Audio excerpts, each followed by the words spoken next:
বেগাদারের হাতিয়ার যেহেতুক আরেকবার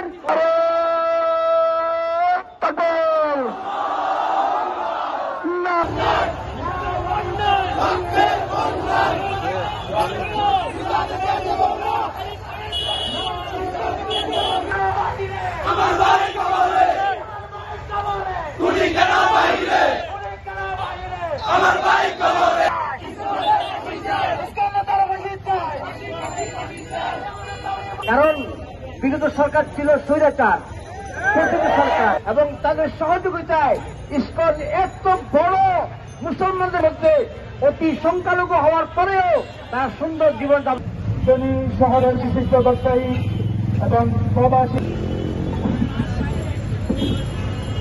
সংগ্রামের নিজেদেরকে দাবি করে ওরা সংখ্যালঘু হয়ে গেল। আমাদের বুঝতে খুব কষ্ট হচ্ছে। সন্ত্রাসী যারা অন্যায়কারী, যারা বিপদগামী,